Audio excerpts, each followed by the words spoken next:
نحمده ونصلي على رسوله الكريم أما بعد وأعوذ بالله من الشيطان الرجيم بسم الله الرحمن الرحيم وما أرسلناك إلا رحمة للعالمين صدق الله العظيم.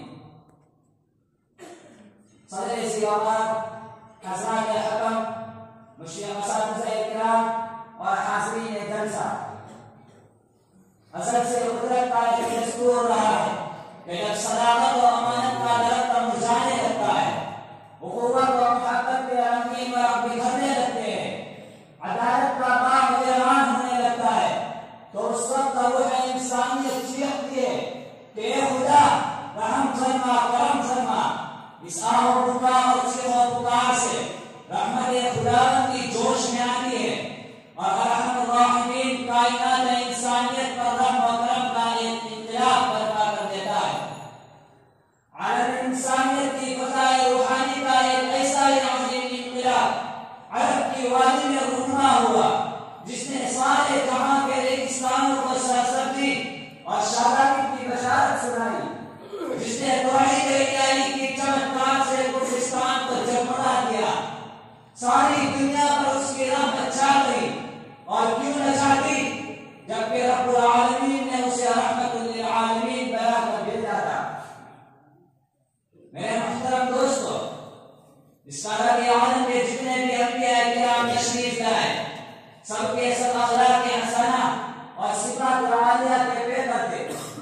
سب نے یہی تعلیم دی کہ سچ بولنا اچھا ہے اور جھوٹ بولنا برا ہے. لیکن دیگر انبیاء اور مصلحین کے بالمقابل آقا نامدار، تاجدار عالم، شہنشاہ کونین، سرکار دو عالم محمد عربی صلی اللہ علیہ وسلم کی حیثیت مرفوع اور بلند ہے. خود قرآن نے اس کی شہادت دی ہے انک لعلی خلق عظیم. اسی پر بس نہیں بلکہ رسالت مآب صلی اللہ علیہ وسلم کی حیات اقدس کا ایک اور عظیم باب ہے جہاں آ کر آپ کی زندگی کا حکم بدل جاتا ہے، وہ ہے غیرت پر رحم و کرم کرنا.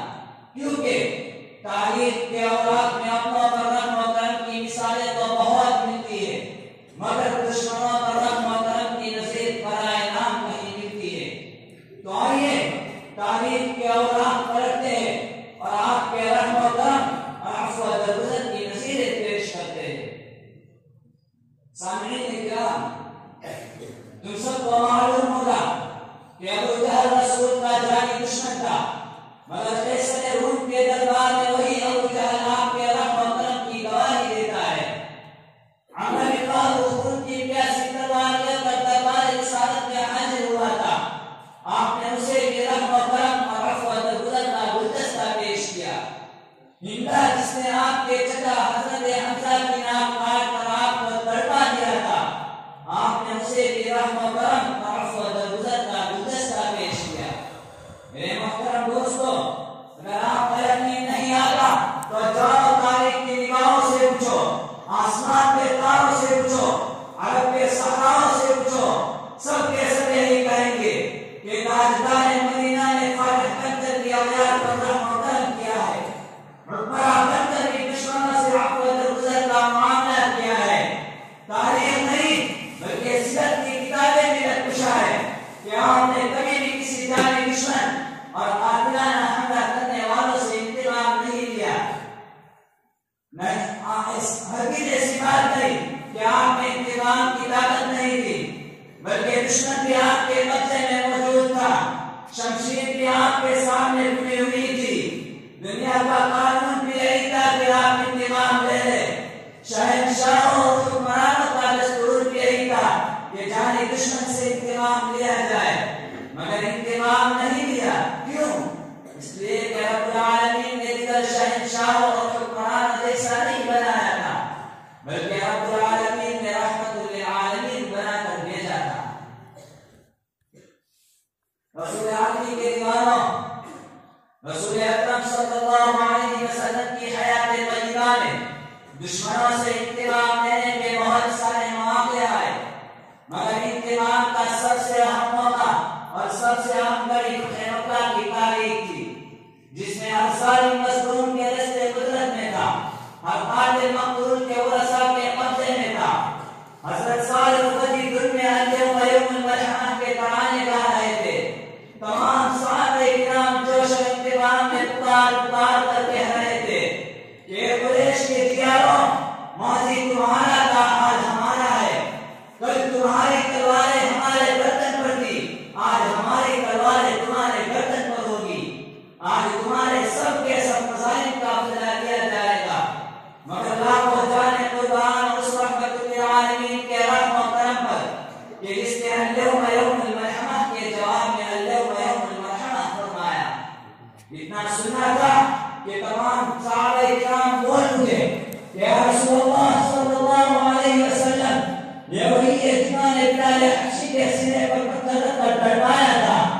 یا رسول اللہ صلی اللہ علیہ وسلم، یہ وہی ہے جنہوں نے مکہ کی گلے اور آپ کے گزرگاہوں میں کانٹے بچھائے تھے۔ یا رسول اللہ صلی اللہ علیہ وسلم، یہ وہی ہے جنہوں نے آپ کے قتل کا منصوبہ بنایا تھا اور آپ کے خون کے پیاسے تھے۔ میرے محترم دوستو، ایسے پرجوش سپاہیوں کے سپہ سالار، آقا نامدار، مدینے کے تاجدار کو تو بہت زیادہ بڑھنا چاہیے اور کوہ آتش فشا بن کر دشمن اعلیٰ کو زیر و زبر کر دینا چاہیے۔ مگر لاکھوں جانے قربان اس رحمت للعالمین پر کہ کسی سے انتقام نہیں لیا۔ انتقام تو دور کی بات ہے، بلکہ پچھلے مظالم کے بارے میں پوچھا بھی نہیں، بلکہ اس وقت اعلان کیا لا تثریب علیکم اليوم اذهبوا فانتم الطلقاء۔ یہی نہیں بلکہ یہ بھی فرمایا کہ جاؤ تمام اہل مکہ سے کہہ دو کہ آمنہ کا راج دلارا قتال کی پٹی میں جھونکنے کے لیے نہیں آیا۔ جاؤ مکہ کی ماما سے کہہ دو آج تم سے تمہاری ممتا کو نہیں لوٹا جائے گا۔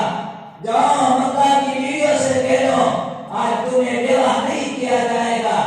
جاؤ مکہ کی حسیناؤں سے کہہ دو آج تمہاری عزت و عروج کو داغدار نہیں کیا جائے گا۔ میرے محترم دوستو، آپ کا دشمنوں کو رحم و کرم اور خیال پر لطف و کرم کا ہر واقعہ تاریخ میں آنے سر سے کے جانے کے قابل ہے۔ اس لیے میں فخر سے کہتا ہوں